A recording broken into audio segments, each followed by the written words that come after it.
So hello guys, welcome back to Inquisitor On Lab India Private Limited where we empower, innovate and succeed. So guys, हमारा एक नया बिल्कुल नया subject आ गया है बायो इन्फॉर्मेटिक्स यूजिंग पाइथन. सो ये course हमारे जो इलेक्ट्रॉनिक्स डिपार्टमेंट के जो स्टूडेंट्स होते हैं उनके लिए काफ़ी यूज़फुल है, जो इसमें इंटर्नशिप करना चाहते हैं, जो कि इसे बहुत अच्छे तरीके से पढ़ना चाहते हैं, उनके लिए भी ये बहुत बढ़िया कोर्स है. आप इसे देखेंगे तो आपको जो पाइथन से रिलेटेड, जो बायो इन्फॉर्मेटिक्स से रिलेटेड जो भी डाउट है वो सब क्लियर हो जाएंगे और आप इसे बहुत अच्छे से समझ जाएंगे इस कोर्स को पढ़ने के बाद. सो हम बिल्कुल बिना टाइम वेस्ट किए आगे बढ़ते हैं हमारे कोर्स के साथ में. इसमें हमारा जो अभी फर्स्ट चैप्टर है वो है introduction to bioinformatics and Python. तो हम बिल्कुल बेसिक से सीखेंगे क्योंकि आपको जानना बहुत ज़रूरी है, क्योंकि हम बिल्कुल एडवांस लेवल में सीखेंगे तो आपको भी कुछ समझ पे नहीं आएगा.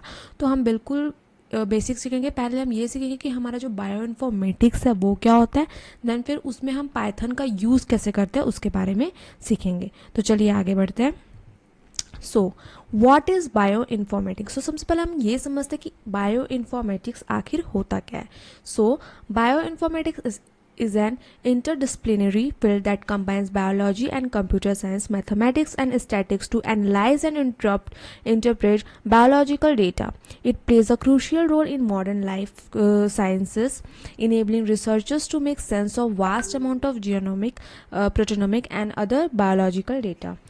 Bioinformatics एक interdisciplinary field है जो बायोलॉजी में यूज़ होता है, कंप्यूटर साइंस में यूज़ होता है, मैथमेटिक्स और स्टैटिक्स को कंबाइन करता है. मतलब ये क्या करता है, ये सबको कंबाइन करता है ताकि बायोलॉजिकल डेटा को एनालिसिस कर सके और इंटरप्रिटेशन किया जा सके. हम इस पर क्या करते हैं, हम जो बायोलॉजिकल डेटा है उसको एनालिसिस करते हैं, फिर हम इसे इंटरप्रिटेशन करते हैं. तो ये मॉडर्न लाइफ साइंस है में बहुत इंपॉर्टेंट रोल प्ले करता है. तो हम इसे जो मॉडर्न हमारा जो लाइफ साइंस है उसमें हम इसे बहुत इंपॉर्टेंट रोल ये प्ले करता है, जिसमें रिसर्चर्स होते हैं और बहुत ह्यूज अमाउंट के, जैसे कि जेनोमिक, प्रोटेनोमिक, इसके बारे में हम अभी आगे पढ़ेंगे. बस अभी आप इतना जान लीजिए कि जो ह्यूज अमाउंट के जो जेनोमिक, प्रोटेनोमिक होते हैं और दूसरे बायोलॉजिकल डेटा को समझने, उसे एनालाइज करने में ये जो हमारा बायो इन्फॉर्मेटिक्स है वो हेल्प करता है. तो इसका सीधा मतलब है, आप जैसे कि समझ सकते हैं कि जैसे कि हम कैसे जो हमारे डिफरेंट फील्ड होते हैं, जैसे बायोलॉजी होता है, कंप्यूटर होता है, साइंस होता है, मैथमेटिक्स को, ये सबको हम कंबाइन करते एक बायो इन्फॉर्मेटिक्स सब्जेक्ट बनाते हैं. ये बहुत ही क्रूशियल प्ले करता है हमारे जो ये सब सब्जेक्ट्स होते हैं उनको और ज़्यादा समझने में, उन्हें कंबाइन करने में. नेक्स्ट आगे बढ़ते हैं. हमारे जो की एरियाज है बायो इन्फॉर्मेटिक्स के, उनके बारे में हम समझते हैं. तो इसमें जो सबसे पहले है वो है genomics, analysing DNA sequence, gene prediction, genome assembly. Genomics क्या होती है, डीएनए सीक्वेंस को एनालाइज करने, डीएनए प्रिडिक्शन करने और जीनोम असेंबली को बनाने के लिए यूज़ होता है. ओके, अभी आपको लग रहा होगा कि इसमें बहुत सारे बायो, जो स्टूडेंट बायो के उनको बहुत क्लियरली समझ पे आ रहा होगा, जो लोग मैथमेटिक्स वाले हैं उनको थोड़ा सा डाउट हो रहा होगा, बट धीरे धीरे जब आप इसे पढ़ते जाएंगे तो आपको ईजिली समझ आ जाएगा कि इसके बारे में हम क्या पढ़ रहे हैं. वैसे भी आपने डीएनए सीक्वेंस के बारे में ऑलरेडी बायो में पढ़ा है, जीन प्रिडिक्शन, जीनोम असेंबली, ये सब हमने बायो में ऑलरेडी पढ़ लिया है. Proteomics, studying protein sequence, structure and interaction. तो प्रोटोमिक्स में क्या होता है कि हमने इसमें प्रोटीन सीक्वेंस और उनकी स्ट्रक्चर और इंट्रैक्शन को स्टडी करते हैं. नेक्स्ट है हमारा transcriptomics, RNA sequencing, genes expression analysis. तो इसमें क्या होता है कि हम आरएनए सीक्वेंसिंग करते हैं और जीन एक्सप्रेशन को एनालाइज करते हैं. नेक्स्ट है हमारा structural bio informatics, protein folding, molecular docking और ड्रग डिज़ाइन. तो इसमें क्या होता है, प्रोटीन फोल्डिंग को समझना होता है, इसमें मॉलिक्यूलर डॉकिंग करना होता है और ड्रग डिज़ाइन डेवलप करना होता है. नेक्स्ट है हमारा system biology, modelling biology system, metabolic pathways. तो इसमें क्या होता है कि बायोलॉजिकल सिस्टम और मेटाबॉलिक पाथवेज को मॉडलिंग करना होता है. इसमें कंप्यूटेशनल बायोलॉजी में क्या हो सकता है, use algorithm and statistical model to study biological process. तो इसमें क्या होता है, एल्गोरिथम और उसके स्टैटिस्टिकल मॉडल का यूज करके बायोलॉजिकल प्रोसेस को स्टडी करते हैं. आप जैसे कि देख सकते हैं इसमें कैसे हमने बायो इन्फॉर्मेटिक के जो की एरियाज हैं उनको सब कंबाइन करके एक हमने ये जो बनाया है, जिसमें बहुत सारे हमारे जो की एरियाज हैं, तो हम इसी तरीके से उसे कंबाइन करके हमारा जो पूरा एक बायो इन्फॉर्मेटिक का जो स्ट्रक्चर है उसे हम बनाते हैं. सो नेक्स्ट आगे बढ़ते, तो हमारा जो इम्पोर्टेंस क्या है, बायो इन्फॉर्मेटिक्स हमारे सब्जेक्ट के लिए इम्पॉर्टेंट क्यों है, तो हम आगे से पढ़ते हैं।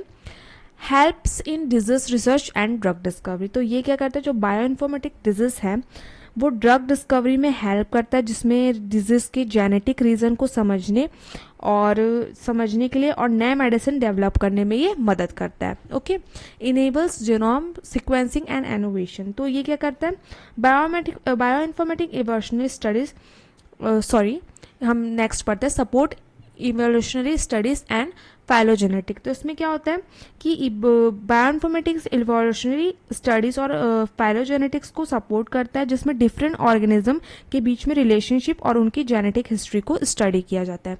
नेक्स्ट है हमारा enables genome sequencing and annotation, तो इसमें क्या होता है, जो बायोइन्फॉर्मेटिक्स जीनोम सीक्वेंसिंग और एनोटेशन को इनेबल करता है, जिसमें डीएनए को कंप्लीट सीक्वेंस को रीड करना और उनके फंक्शनल एलिमेंट को आइडेंटिफाई करने में शामिल होता है। नेक्स्ट है हमारा facilitates personalised medicine and genetic diagnostics, तो इसमें क्या होता है, तो बायो इन्फॉर्मेटिक्स पर्सनलाइज्ड मेडिसिन और जेनेटिक डायग्नोस्टिक्स को फैसिलिटेट करता है, जिसमें हर इंडिविजुअल के जेनेटिक मेकअप के हिसाब से ट्रीटमेंट डिज़ाइन किया जाता है और जेनेटिक डिजीज के अर्ली डिटेक्शन किया जाता है। तो ये हमारे कुछ इंपॉर्टेंस है हमारे बायो इन्फॉर्मेटिक्स के।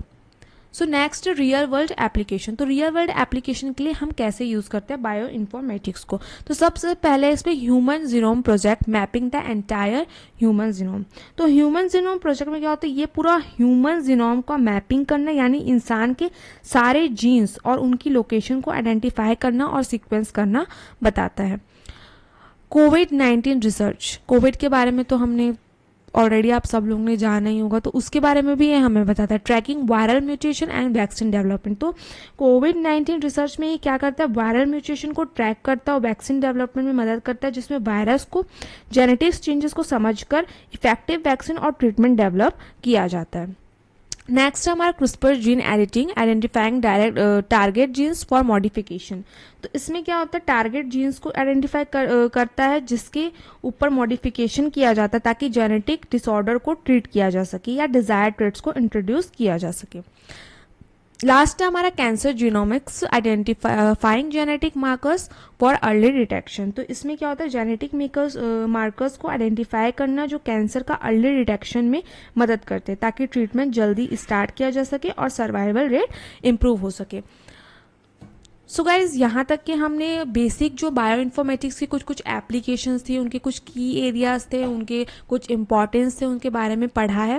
सो नेक्स्ट वीडियो में हम पाइथन में बायो इन्फॉर्मेटिक्स का क्यों यूज़ करते हैं इसके बारे में हम आगे पढ़ेंगे। सो अभी तक के इतना ही।